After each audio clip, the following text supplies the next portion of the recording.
Welcome back to national academy. വീണ്ടും നമ്മൾ ഇവിടെ വന്നിരിക്കുന്നത് സോഷ്യോളജിയുമായിട്ടാണ്. അതെ, ഇന്ന് നമ്മൾ സോഷ്യോളജിയിൽ ചർച്ച ചെയ്യാൻ പോകുന്നത് 7ാമത്തെ ചാപ്റ്ററാണ്. നമ്മൾ 6 ചാപ്റ്ററുകൾ ചർച്ച ചെയ്തു. വളരെ സിമ്പിൾ ആയിട്ടുള്ള ഭാഗങ്ങൾ എന്ത് ചെയ്തു, സിമ്പിൾ ആയിട്ട് നമ്മൾ ചർച്ച ചെയ്തു.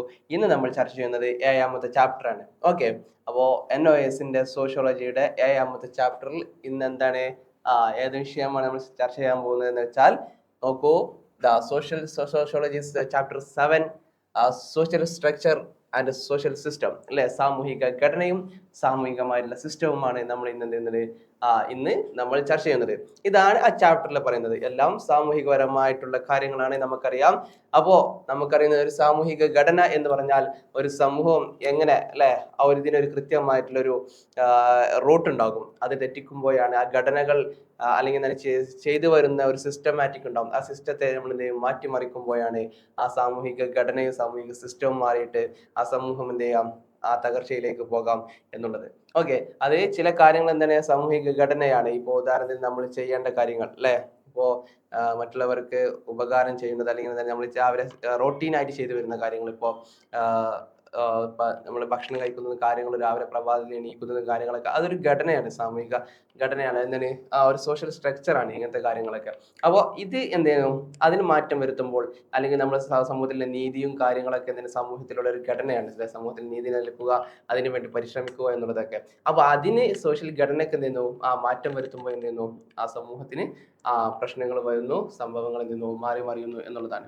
അപ്പൊ അതിൽ നിന്നൊക്കെ ഒരു മാറ്റം അല്ലെ, അതാണ് അതിന് എന്താണ് കൃത്യമായിട്ടുള്ള പ്രശ്നങ്ങൾ, സമൂഹത്തിലുള്ള പ്രശ്നങ്ങൾ കാര്യങ്ങളൊക്കെ ഇല്ലാതിരിക്കാൻ കൃത്യമായിട്ടൊരു ഘടനാപരമായിട്ട് എന്ത് ചെയ്യും, സമൂഹത്തെ മാറ്റിമറിക്കുന്നു എന്നുള്ളതാണ്. അല്ലെങ്കിൽ എന്ത് ചെയ്യും, സമൂഹത്തിന് എന്ത് ചെയ്യും, അത് തകർച്ചയിലേക്ക് നയിക്കും എന്നുള്ളതാണ്. അപ്പൊ സോഷ്യൽ സ്ട്രക്ചർ എന്തെന്ന് നമുക്ക് എന്ത് ചെയ്യാം, നോക്കാം. ഓക്കെ, നോക്കൂ, സോഷ്യൽ സ്ട്രക്ചർ എന്ന് പറഞ്ഞാൽ എന്താ, പ്രതീക്ഷിക്കുന്ന ബന്ധത്തിലേക്ക് ഒരു സമൂഹത്തെ സംഘടിപ്പിക്കുന്ന അല്ലെ, ഒരു പ്രതീക്ഷിക്കുന്ന നമ്മൾ എന്താണ് ബന്ധത്തിലേക്ക് ഒരു സമൂഹത്തെ സംഘടിപ്പിക്കുന്ന രീതിയാണ് സാമൂഹിക ഘടന. ഇത് സാമൂഹിക ഘടനയുടെ അടിസ്ഥാന രൂപങ്ങളുമായി ബന്ധപ്പെട്ടതാണ്. അപ്പൊ അതിന് ഉദാഹരണമായിട്ട് പറയുന്നതാണ് ഗ്രൂപ്പുകൾ, അസോസിയേഷനുകൾ, സ്ഥാപനങ്ങൾ. ഒരു സ്ഥാപനം എടുത്താലും ഏതെടുത്താലും അതിന് കൃത്യമായി നല്ല നന്മയോട് കൂടിയിട്ടുള്ള ഘടന അല്ലെങ്കിൽ എന്താണ് നിയമങ്ങളും കാര്യങ്ങളുമായിരിക്കും. അതിന് ഓപ്പോസിറ്റ് ആണെങ്കിൽ തീർച്ചയായും എന്ത് ചെയ്യും, അത് തകരും. അല്ലെങ്കിൽ എന്താണ് അതിന് എതിർപ്പുകളും മറ്റു കാര്യങ്ങളൊക്കെ എന്ത് ചെയ്യും, വന്ന് സംഭവിക്കും എന്നുള്ളതാണ്. അതാണ് എന്ത് ചെയ്യുക, സോഷ്യൽ സ്ട്രക്ചർ എന്ന് പറയുന്നത്. സാമൂഹിക ഘടന ഒന്നും പറഞ്ഞു നോക്കുക, പ്രതീക്ഷിക്കുന്ന ബന്ധത്തിലേക്ക് അല്ലെ ഒരു സമൂഹത്തെ സംഘടിപ്പിക്കുന്ന രീതിയാണ് എന്ത് ചെയ്യുക, ഒരു കൃത്യമായ അതിലൂടെ എന്ത് ചെയ്യുക, സമൂഹത്തെ മുന്നോട്ട് നടക്കുക എന്നുള്ളതാണ് എന്ത് സാമൂഹിക ഘടന എന്നതുകൊണ്ട് ഉദ്ദേശിക്കുന്നത്. നോക്കൂ, സോഷ്യൽ സിസ്റ്റം അല്ലെ, സോഷ്യൽ സിസ്റ്റം എന്ന് പറഞ്ഞാൽ എന്താണ്, ഒരു സാമൂഹ്യ വ്യവസ്ഥ എന്നത് പരസ്പര ഇടപെടുന്ന കുറെ വ്യക്തികളുടെ ഒരു കൂട്ടമോ അത്തരം കൂട്ടങ്ങളുടെ സംഗമമോ ആണ് എന്നുള്ളതാണ്. ഓക്കെ, അപ്പൊ നോക്കൂ, അതിനെ സംരക്ഷിക്കുന്ന വ്യക്തികളിൽ നിന്ന് വ്യത്യസ്തമായുള്ള ഒരു സമയ ഘടകമാണിത്. അതിന് നിലനിൽക്കുകയും ചെയ്യുന്നു എന്നുള്ളതാണ്. പൊതുവായിട്ടുള്ള സാംസ്കാരിക മാനദണ്ഡങ്ങൾക്കും അർത്ഥത്തിനും അനുസൃതമായി പരസ്പരം ഇടപഴകുന്ന ഒരു കൂട്ടമാണ് സാമൂഹിക സംവിധാനം എന്നുള്ളത്. അപ്പൊ സാമൂഹിക സിസ്റ്റം എന്നുള്ളതാണ് ഒരു പരസ്പരം ഇടപെടുന്ന വ്യക്തികളുടെ കൂട്ടങ്ങളുടെയാണ് എന്ത് ചെയ്യുന്നത്, സാമൂഹിക സിസ്റ്റം എന്ന് പറയുന്നത്. അതിലുള്ള സവിശേഷതകൾ എന്ന് പറയുമ്പോൾ എന്താണ്, വ്യക്തികൾ തമ്മിലുള്ള ഇടപെടലുകൾ ഉണ്ടാവും. ഇടപെടലുകൾ എന്തെങ്കിലും ചില ഉപാധികൾ അല്ലെ, അതുപോലെ തന്നെ വ്യക്തികൾ എന്തെങ്കിലും പരസ്പര ആശ്രയത്വം ഉണ്ടാകും. അതുപോലെ തന്നെ ധാർമ്മികവും മൂല്യാധിഷ്ഠിതവും ഉത്തേജക പ്രേരകവുമായിട്ടുള്ള വിവിധ തരത്തിലുള്ള അവസ്ഥയോടുള്ള സമീപനം അവർക്കിടയിൽ എന്തുണ്ടാവും, ഉണ്ടായിത്തീരുന്നു എന്നുള്ളതാണ്. അപ്പൊ ഇത്രയും കാര്യങ്ങൾ സോഷ്യൽ സിസ്റ്റത്തിൽ എന്ത് ചെയ്യും, വരുന്നു എന്നുള്ളതാണ്.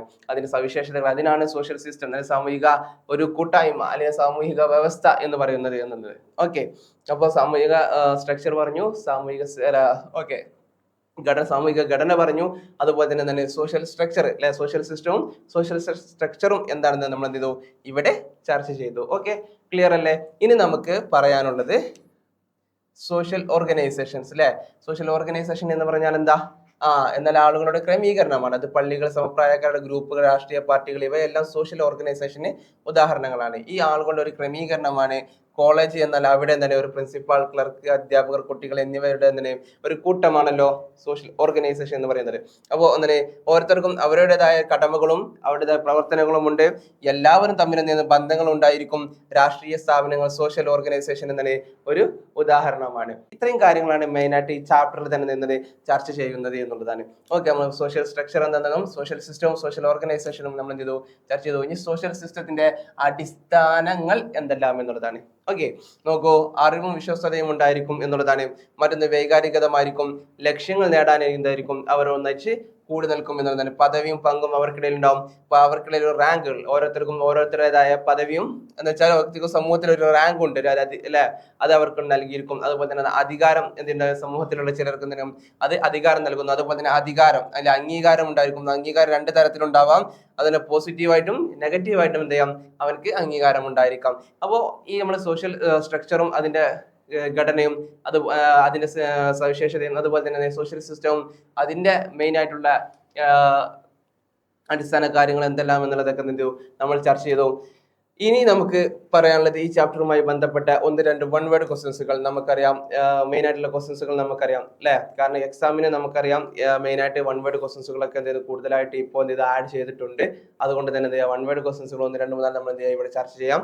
ഓക്കെ, നോക്കൂ, ഇനി പറയുന്നത് ഏതാണ് സാമൂഹിക ഘടനയുടെ ഒരു യൂണിറ്റ് അല്ലെ, ഒരു സ്റ്റാറ്റസ്, ഒരു സംഘടന, മുകളിൽ പറഞ്ഞവയെല്ലാം. ഇത് രണ്ടും എന്താണ്, ഒരു സാമൂഹിക ഘടനയുടെ ഒരു യൂണിറ്റിൽ പെട്ടതാണ്. എന്ത് സ്റ്റാറ്റസ്, എന്താണ് സംഘടന എന്നുള്ളതും സ്റ്റാറ്റസ് എന്നുള്ളതും.